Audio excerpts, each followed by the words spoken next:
जय जगन्नाथ बंधुगण मो इंजीनियर दीप्तिरंजन पंडा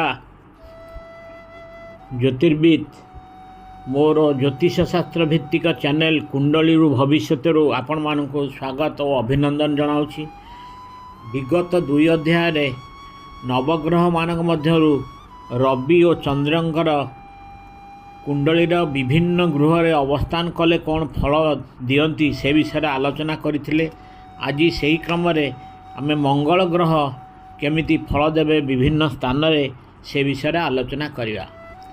मंगल लग्न रे थिले विवाह मेलक मांगलिक जोग कहती। लग्न रे मंगल थिले से व्यक्ति उद्धत बदरागी जिदखोर ज्वर संबंधी रोग हो पारे। चक्षु समस्या एठारे मंगल रहिले सप्तम गृह को सीधा दृष्टि वैवाहिक जीवन रे क्षति आसे। लग्न रे थाई मंगल स्वगृह उच्च ग्रह व मित्र गृह रे मेष सिंह बिछा बा धनु मकर गृह रे व्यक्ति को शुभ फल मिले, किंतु केवल पित्त दोषरु रोगर आशंका। मंगल लग्न रे रहिले जीवन साथी उपरे आधिपत्य जाहिर करे और सेमिति मंगल सप्तम गृह रे रहिले जीवन साथी व्यक्ति उपरे आधिपत्य देखाए। सदाबले जीवन साथी साथी रे मनमालिन्य कली एवं केतेक क्षेत्र में जीवन साथीर अकाल वियोग मध्य घटी पारे। मंगल लग्न रे थिले साहसी किंतु चिड़चिड़ा स्वभावर कलिहा प्रकृति एवं विरोधात्मक मनोभाव निष्ठुर स्वभाव सदाबले युद्ध डाकरा दियंती। सेमानकर मुंड व्यथा और चक्षु रोगर संभावना व्यक्तिर खंडिया खाबरा और अग्निभय थाए। व्यक्ति गोटे जगार रहियाको पसंद करेनी, से गोटे स्थान अन्य स्थान को भ्रमण करुए। यदि मंगल लग्न रे स्वगृह रे थाए तेबे से दीर्घायु, किंतु यदि मंगल शत्रुगृह बा नीचस्थ राशि रे रही लग्न रे थांती एवं अन्य पापी ग्रह द्वारा प्रभावित होती तेबे व्यक्ति अल्पायु। मंगल द्वितीय गृह रे थिले सेते भल फल व्यक्ति को मिलेनी। द्वितीय गृह रे धन बढ़ेबे एवं स्थायी संपत्ति और शेयर इत्यादि जना पड़े। एठारू लोकंक बाणी मध्य जना पड़े। मंगल एठारे थिबारु व्यक्ति परिश्रम करी अल्प किछि पाई थाए एवं तार स्वर कर्कश बा सेते भल नुहे। किंतु मंगल यदि शुभ अवस्था रे द्वितीय गृह थांती व्यक्ति धनी होई पारंती, निजर सुनाम अर्जन करंती एवं समाज रे निजर संपत्ति कोठा करि पारंती। मंगल द्वितीय गृह रे थिले व्यक्ति तांको पुराणा जमीबाड़ी कोठा इत्यादि विक्रय करिया को मन बलाए, किंतु फल से बहुत क्षति पड़ी थाए। व्यक्ति जीवन साथीर स्वास्थ्य मध्य भल रुहेनी, जेहेतु द्वितीय ग्रह होची सप्तम गृहर अष्टम स्थान। एपरिक मंगल स्वराशि थिले मध्य यदि द्वितीय गृह रे मंगल रही खराब ग्रह बा पापी ग्रहंकर दृष्टि बा संयुक्ति बा निजे नीचस्थ व्यक्ति निजे मध्य बुझी पारे ना से जो टंका रोजगार करे ताकू केमिति खर्च करिवो एवं पर ताकू खराब उपाय बा जुआरे ताकू हराई थाए। व्यक्ति निजर स्वास्थ्य जेमिति कि कान रे क्षत, चक्षु दांत मुहर क्षत सृष्टि हुए जहाँ को सर्जरी करिया को पड़ी थाए। स्वामी और स्त्री मध्य झगड़ा प्रायतः लगी रही थाए। मंगल तृतीय ग्रह रे बहुत भल फल दियंती। मंगल पापी ग्रह हेले भी तृतीय गृह रे थिले व्यक्ति शारीरिक और मानसिक बल दियंती। तृतीय स्थान रे सान भाई भौणी एवं निजर साहस पराक्रम तार शरीर शक्ति मध्य यही जगार जना पड़िथिबारु मंगल तृतीय गृह रे थिले व्यक्ति ए सबुथिरे बहुत भल। मंगल तृतीय गृह रे थिले व्यक्ति ज्ञानी सुस्थ एवं भाग्यवान, से निज चेष्टा रे धन्य होइथांती। से व्यक्ति धार्मिक दयालु और परोपकारी मध्य। तृतीय गृह रे मंगल थिले व्यक्ति तांका सान भाई भौणी ठारू सबु प्रकार साहाय्य पाती, किंतु यदि मंगल तृतीय स्थान रे मारक निचस्थ और पीड़ित थांती तेबे सबु प्रकार नकारात्मक फल पाइथान। से व्यक्ति मध्य भयालु। यदि मंगल शनि गृह रे मकर बा कुंभ रे थिले पुरुष व्यक्ति स्त्री गर्भपातर भय थाए। यदि राहु सहित संयुक्त थांती तेबे व्यक्तिर चरित्र खराब पर स्त्री सहित मिलित हुअंती। केतेक क्षेत्र में मंगल खराब स्थिति रे थिले व्यक्तिर सान भाईर अकाल वियोग हो पारे। ସେମିତି ମଙ୍ଗଳ ମାରକ କି ପୀଡ଼ିତ ଥିଲେ ବ୍ୟକ୍ତି ଦୁର୍ଘଟଣାରେ ହାଡ଼ ଭାଙ୍ଗିଯିବା ବା କ୍ଷତ ଚିହ୍ନ ହୋଇଥାଏ। ମଙ୍ଗଳ ଚତୁର୍ଥ ଗୃହରେ ଏହା ମଙ୍ଗଳଙ୍କର ଗୋଟିଏ ଗୁରୁତ୍ୱପୂର୍ଣ୍ଣ ଜାଗା। ଯେହେତୁ ଏହି ଗୃହ ମାତୃସ୍ଥାନ, ହୃଦୟର ସ୍ଥିତି, ଯାନବାହନ, ଜମି, କୋଠା, ବନ୍ଧୁଙ୍କ ସହିତ ସମ୍ପର୍କ ଇତ୍ୟାଦି ଜଣାପଡ଼େ। ଏହା ମଧ୍ୟ ଗୋଟିଏ ମାଙ୍ଗଳିକ ଦୋଷର ସ୍ଥାନ। ଏଠାରେ ସ୍ଥିତ ମଙ୍ଗଳଙ୍କର ଦୃଷ୍ଟି ଦଶମ ସ୍ଥାନରେ ପଡ଼ିବା ହେତୁ ଦଶମ ସ୍ଥାନଟି ପିତୃସ୍ଥାନ, ବୃତ୍ତି, ଜୀବିକା, ବ୍ୟବସାୟ ଏବଂ ରାଜନୀତି ବିଷୟରେ ପ୍ରଭାବ ପକାଏ। ତେଣୁ ମଙ୍ଗଳ ଚତୁର୍ଥ ସ୍ଥାନରେ ଥିଲେ ବ୍ୟକ୍ତି ଦୟାଳୁ ଏବଂ ଅଭାବୀ ଲୋକମାନଙ୍କୁ ସାହାଯ୍ୟ କରିଥାନ୍ତି। ସେମାନେ ଅବାଧ୍ୟତା, ବିଶୃଙ୍ଖଳ ବା ଅବାଧ୍ୟ ବ୍ୟକ୍ତିଙ୍କୁ ସହ୍ୟ କରିପାରନ୍ତିନି। ମଙ୍ଗଳ ଚତୁର୍ଥ ସ୍ଥାନ ହୋଇ ଚନ୍ଦ୍ରଙ୍କ ଗୃହ କର୍କଟ, ବୁଧଙ୍କ ଗୃହ ମିଥୁନ ବା କନ୍ୟା, ଶୁକ୍ରଙ୍କ ଗୃହ ବୃଷ ବା ତୁଳା ଅଥବା ଶନିଙ୍କ ଗୃହ ମକର ବା କୁମ୍ଭରେ ଭିନ୍ନ ଫଳ ଦେଇଥାନ୍ତି। ଏପରି ସ୍ଥଳେ ବ୍ୟକ୍ତି ତାଙ୍କ ସମ୍ପର୍କୀୟ ବା ବନ୍ଧୁଙ୍କ ଠାରୁ କୌଣସି ପ୍ରକାର ସାହାଯ୍ୟ ପାଇନଥାନ୍ତି। ନିଜର ମାତା ସହିତ ବ୍ୟକ୍ତିର ମତାନ୍ତର ହୋଇପାରେ। ଚତୁର୍ଥ ସ୍ଥାନ ପୀଡ଼ିତ ଓ ମଙ୍ଗଳ ମାରକ ଥିଲେ ମାତା ଅସୁସ୍ଥ ହୋଇ ଅଳ୍ପ ଦିନରେ ମୃତ୍ୟୁବରଣ କରନ୍ତି। ନିଜେ ନିଜ ପାଇଁ ଘରଟିଏ ମଧ୍ୟ କରିପାରେ ନାହିଁ, ପର ଘରେ ଭଡ଼ାରେ ରୁହେ। ବ୍ୟକ୍ତିର ଜୀବନ ବିଭିନ୍ନ ସମସ୍ୟା ଯୋଗୁଁ ଦୁର୍ବିସହ ହୋଇଥାଏ।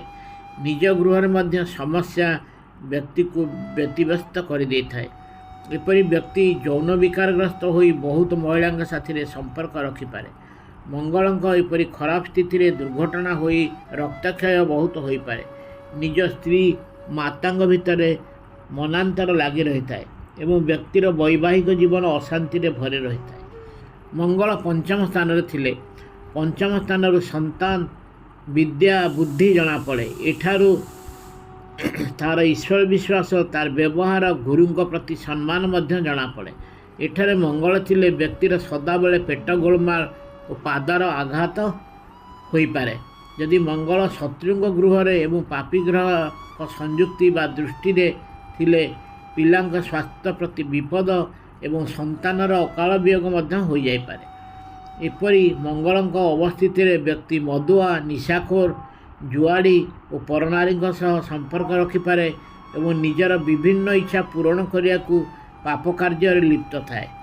ବଦଖର୍ଚ୍ଚ ହୋଇ କିଛି ସଞ୍ଚୟ କରିପାରିନଥାନ୍ତି, କିନ୍ତୁ ବ୍ୟକ୍ତି ବହୁତ ବୁଦ୍ଧିଆ ଏବଂ ଯଶ ପାଇବାକୁ ବାଟ ଖୋଜିଥାନ୍ତି।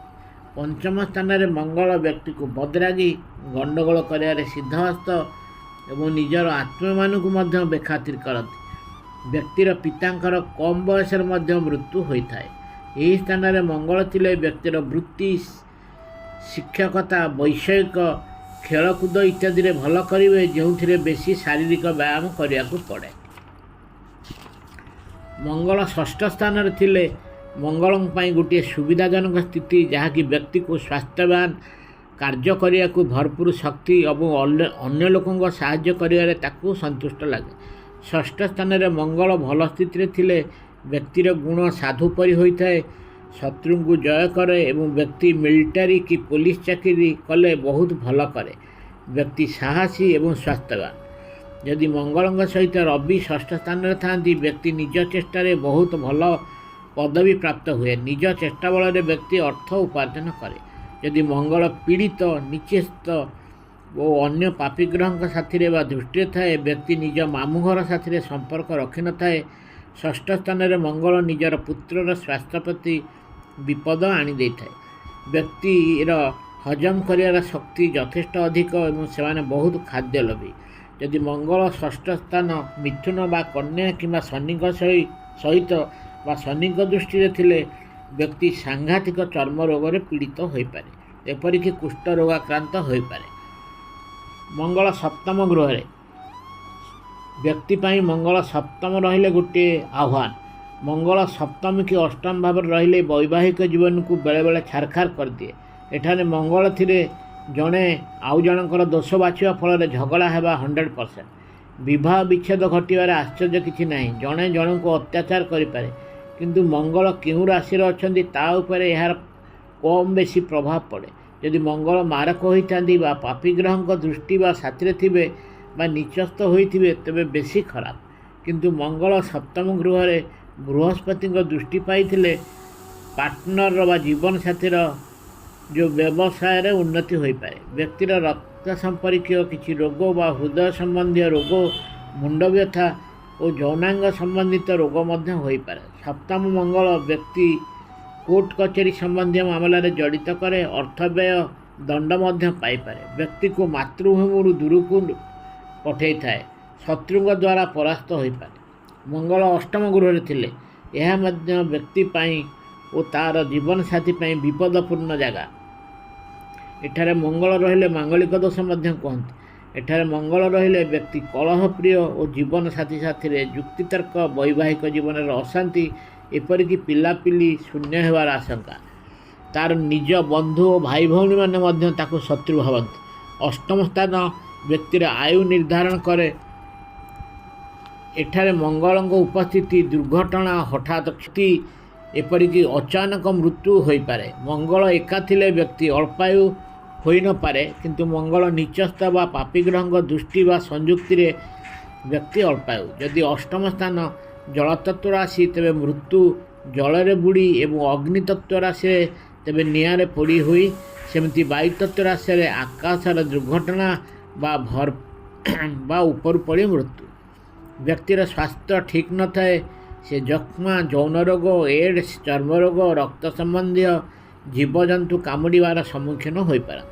କିନ୍ତୁ ମଙ୍ଗଳଙ୍କ ଅଷ୍ଟମ ସ୍ଥାନରେ ବ୍ୟକ୍ତିର ରୋଜଗାର ଭଲ ହୋଇପାରେ, କିନ୍ତୁ ସ୍ୱାସ୍ଥ୍ୟ, ବିବାହ ଓ ପ୍ରେମ ସଂକ୍ରାନ୍ତରେ ସବୁ ପ୍ରକାର ବାଧା। କେବଳ ମଙ୍ଗଳ ପୃଥ୍ୱୀତତ୍ତ୍ୱ ରାଶି ଯଥା ବୃଷ, କନ୍ୟା, ମକର ରାଶିରେ ଏପରି ହୋଇନଥାଏ। ମଙ୍ଗଳ ନବମ ଗୃହରେ ରହିଲେ ବ୍ୟକ୍ତିର ପିତାଙ୍କ ସହ ମତାନ୍ତର, ସେଥିପାଇଁ ପୈତୃକ ସମ୍ପତ୍ତି ମିଳିବାରେ ସମସ୍ୟା, ସମ୍ପତ୍ତି ଭାଗରେ ବ୍ୟକ୍ତିର ଭାଇ ଭଉଣୀଙ୍କ ସହ ଝଗଡ଼ା। କିନ୍ତୁ ମଙ୍ଗଳ ନବମ ସ୍ଥାନରେ ଥିଲେ ବ୍ୟକ୍ତି କୌଣସି ଅନୁଷ୍ଠାନର ବା ପ୍ରଶାସନିକ କ୍ଷେତ୍ରରେ ରହିପାରନ୍ତି, ବିଶେଷ କରି ଶିକ୍ଷାନୁଷ୍ଠାନ ବା ଧର୍ମାନୁଷ୍ଠାନରେ।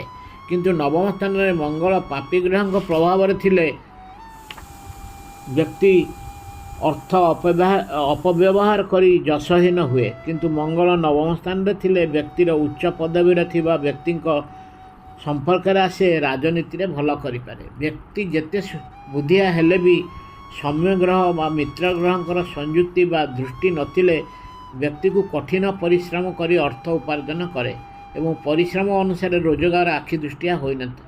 ବ୍ୟକ୍ତି ଜ୍ଞାନୀ ହୋଇପାରେ କିନ୍ତୁ ଧାର୍ମିକ ହୋଇନଥାଏ ଏବଂ ପାପ କାର୍ଯ୍ୟରେ ଲିପ୍ତ ଥାଏ। କିନ୍ତୁ ଯଦି ମଙ୍ଗଳଙ୍କ ନବମ ସ୍ଥାନ ମେଷ ବା ସିଂହ ବା କର୍କଟ ବା ବିଛା ବା ଧନୁ ବା ମୀନ ରାଶି ହୋଇଥାଏ ତେବେ ବ୍ୟକ୍ତି ଧାର୍ମିକ, ଧନୀ, ବିଖ୍ୟାତ ଓ ଲୋକମାନେ ତାକୁ ସମ୍ମାନ ଦେଇଥାନ୍ତି।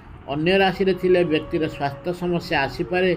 ଚର୍ମରୋଗ, ଚକ୍ଷୁରୋଗ ଦେଖା ଦେଇଥାଏ। ବ୍ୟକ୍ତିର ମାତା ସହିତ ପଡ଼େନି।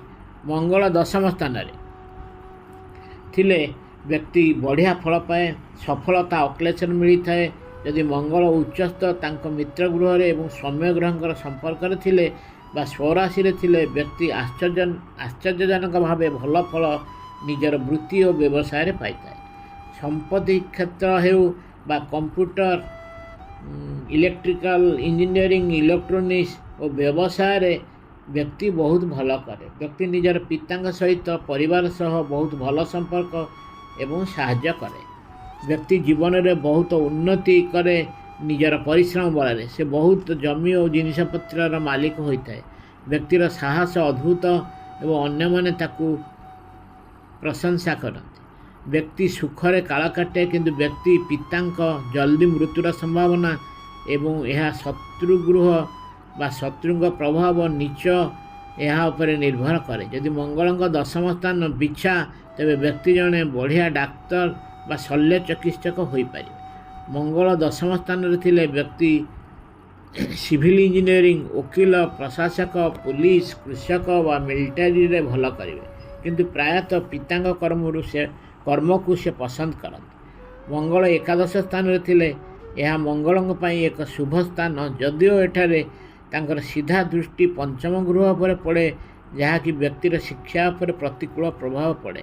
ମଙ୍ଗଳ ଏଠାରେ ଭଲରେ ବା ଶୁଭରେ ଥିଲେ ବ୍ୟକ୍ତିର ପରିଶ୍ରମ ବଳରେ ବଢ଼ିଆ ରୋଜଗାର ତାର ଇଚ୍ଛା ପୂରଣ ହୁଏ ଏବଂ ବଡ଼ ଭାଇ ଭଉଣୀଙ୍କ ସାଥିରେ ବଢ଼ିଆ ସମ୍ପର୍କ। ବେଳେବେଳେ ଯଦି ଏକାଦଶ ଗୃହ ମେଷ, ବିଚ୍ଛ, ସିଂହ, ଧନୁ, ମୀନ ବା କର୍କଟ ଉଚ୍ଚ ରାଶିରେ ମଙ୍ଗଳ ଅବସ୍ଥାନ କରନ୍ତି, ବ୍ୟକ୍ତି ନିଜ ରୋଜଗାର ବ୍ୟତୀତ ଅନ୍ୟ ଉପାୟରେ ଧନ ଆୟ ହୁଏ, କେଉଁଠୁ ଦାନ ସୂତ୍ରରେ ହେଉ ବା ଶ୍ୱଶୁର ଗୃହରୁ ହେଉ ଇତ୍ୟାଦି।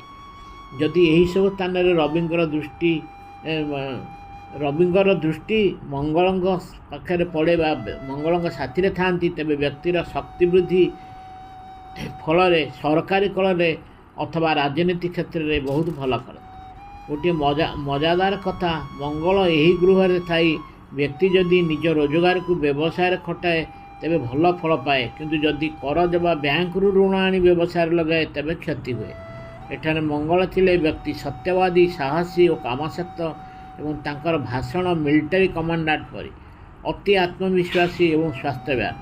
ସେମାନେ ନୂତନ ଯୋଜନା ଓ ରଣକୌଶଳ ବଢ଼ିଆ ଭାବରେ ପ୍ରସ୍ତୁତ କରନ୍ତି, ଯେମିତି ବଡ଼ ନେତା ବା ମ୍ୟାନେଜର ପରି। କିନ୍ତୁ ଏକାଦଶ ଗୃହରେ ମଙ୍ଗଳ ନିଚସ୍ତ ପାପୀଗ୍ରହ ପ୍ରଭାବରେ ବା ଶତ୍ରୁ ଗୃହରେ ଥିଲେ ବ୍ୟକ୍ତି ନିଜ ରୋଜଗାରରେ ସନ୍ତୁଷ୍ଟ ନଥାନ୍ତି, ତେଣୁ ଅନ୍ୟମାନଙ୍କୁ ଠକନ୍ତି ଏବଂ ନିଜର ନୈତିକତା ହରାଇଥାନ୍ତି। ମଙ୍ଗଳ ଦ୍ୱାଦଶ ସ୍ଥାନରେ ଥିଲେ ବ୍ୟକ୍ତି ପାଇଁ ଏହା ଆଉ ଗୋଟିଏ ଖରାପ ସ୍ଥାନ। ଏହା ବି ମାଙ୍ଗଳିକ ଦୋଷ ସ୍ଥାନ। ବ୍ୟକ୍ତି ବ୍ୟବସାୟରେ ବିଫଳ, ଅଗ୍ନି ବା ଇଲେକ୍ଟ୍ରିକ୍ କରେଣ୍ଟ ଯୋଗୁଁ କ୍ଷତି, ନିଜ କର୍ମଚାରୀଙ୍କ ଯୋଗୁଁ କ୍ଷତି, ଚୋରି ବା ନିଜ ଲୋକଙ୍କ ଦ୍ୱାରା କ୍ଷତିରେ ପଡ଼ିଥାନ୍ତି। ବ୍ୟକ୍ତି ଚୋରି, ଡକାୟତ, ଚୋରା କାରବାର, ଡାଗିଙ୍କୁ ରଖିବା, ମଦ୍ୟ ଖାଇବା କାରଣରୁ ଦୋଷୀ ସାବ୍ୟସ୍ତ ହୋଇ ଦଣ୍ଡ ପାଇଥାନ୍ତି। ଏଠାରେ ମଙ୍ଗଳ ଥିଲେ ନିଜର ବିଭିନ୍ନ କ୍ଷତି ପାଇଁ ସେ ନିଜର ଅନ୍ୟାନ୍ୟ ସ୍ଥାବର ଓ ଅସ୍ଥାବର ସମ୍ପତ୍ତି ବିକ୍ରି କରିଥାନ୍ତି। ନିଜର ସବୁ ଦିଗରୁ କ୍ଷତି, ଚାକିରି କ୍ଷେତ୍ରରେ ବହିଷ୍କାର ଏବଂ ଫାଶୀ ଦଣ୍ଡାଦେଶ ମଧ୍ୟ କେତେକ କ୍ଷେତ୍ରରେ ମିଳେ। ମଙ୍ଗଳ ଦ୍ୱାଦଶ ଗୃହରେ ନିଜର ସ୍ତ୍ରୀ ବା ପରିବାରକୁ ଛାଡ଼ି ସନ୍ନ୍ୟାସ ହୋଇପାରେ, କିନ୍ତୁ ଯଦି କୌଣସି ଭଲ ସୌମ୍ୟ ଗ୍ରହ ତାଙ୍କ ସାଥିରେ ଥିଲେ କିଛି ଦିନ ପରେ ହୁଏ ସନ୍ନ୍ୟାସୀ ଜୀବନରୁ ପୁନଃ ଫେରି ଆସନ୍ତି। ମହିଳାଙ୍କ କ୍ଷେତ୍ରରେ ମାସିକ ଋତୁ ସମସ୍ୟା ବହୁତ ହୁଏ ଏବଂ ଶରୀରରେ ଅସ୍ତ୍ରୋପଚାର ମଧ୍ୟ ଦରକାର ପଡ଼ିଥାଏ। ବ୍ୟକ୍ତି କୌଣସି ଅସ୍ତ୍ର ଦ୍ୱାରା ଆଘାତପ୍ରାପ୍ତ ହେବାର ସମ୍ଭାବନା। ପୁରୁଷ ବ୍ୟକ୍ତି ଅତ୍ୟଧିକ କାମାତୁର ହୋଇ ଅନ୍ୟ ମହିଳାଙ୍କ ସହ ଜଡ଼ିତ ହୋଇପାରନ୍ତି। ବୈବାହିକ ଜୀବନ ସଫଳ ହେବାର ଆଶା ବହୁତ କମ୍, କାରଣ ଏଠାରେ ମଙ୍ଗଳ ରହିଲେ ବ୍ୟକ୍ତି ମାଙ୍ଗଳିକ। ଦ୍ୱାଦଶ ମଙ୍ଗଳ ବ୍ୟକ୍ତିକୁ କୌଣସି କ୍ଷେତ୍ରରେ ଦଣ୍ଡ ପାଇଁ ଜେଲ୍ ମଧ୍ୟ ଯାଇପାରନ୍ତି, ତାହା ଅସମ୍ଭବ ନୁହେଁ। ଆଜି ପାଇଁ ଏତିକି। ଯଦି ଆପଣଙ୍କୁ ଏ ଭିଡ଼ିଓଟି ଭଲ ଲାଗିଛି ତେବେ ଏହାକୁ ସବସ୍କ୍ରାଇବ୍ କରିନଥିଲେ ସବସ୍କ୍ରାଇବ୍ କରିବାକୁ ଅନୁରୋଧ ଏବଂ ଏହାକୁ ଲାଇକ୍ ସେୟାର କରିବାକୁ ବି ଅନୁରୋଧ। ପରବର୍ତ୍ତୀ ଅଧ୍ୟାୟରେ ଆମେ ବୁଧ ଗ୍ରହଙ୍କ ବିଷୟରେ ଆଲୋଚନା କରିବା। ଆଜି ପାଇଁ ଏତିକି। ଜୟ ଜଗନ୍ନାଥ।